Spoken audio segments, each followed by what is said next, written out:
I'm going to be honest, I'm a doubter of the automation apocalypse theories. For one thing, we don't see it in the data. We actually have quite good productivity data. We know if we're making more things with fewer or the same number of people, and while it is true that productivity is going up, it is going up more slowly than it has in the past. If automation were putting all these people out of work because we're producing so much more without any people needed at all, we'd be seeing those productivity numbers shooting up. In many cases, part of the problem in our economy is not that we have too many robots, but that we don't have enough robots. If we were being able to do a better job automating things, making the same number of people produce much more, we'd be getting richer faster and we'd be able to share those gains faster. So one, the robots are taking all of our jobs. Maybe it'll be true someday. It is not true currently and is not visible in any of the data currently, which is a problem.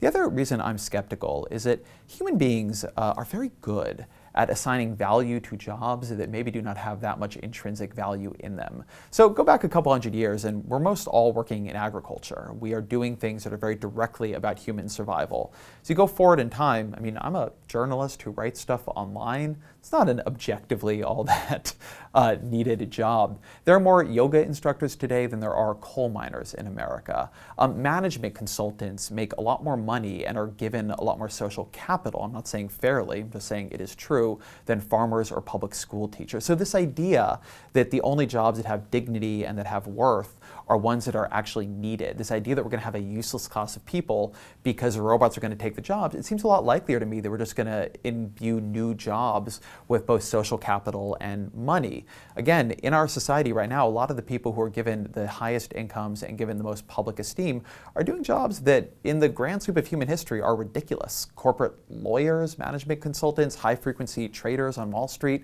So you can't look at that and tell me that the only thing that decides whether a job is going to happen is if we need it. What decides if a job is going to happen and how the people in that job are looked at is a set of social constructions around that job. In many ways, I think the biggest problem is that we don't give the right jobs enough dignity. I look forward to a world in which being a public school teacher gets you more esteem than being a management consultant. But we do not currently live in a world that is either seeing all of its jobs replaced by robots, or even if you were seeing more jobs replaced by robots, we do not live in a world where jobs are just about how objectively useful they are. It is about how we value them.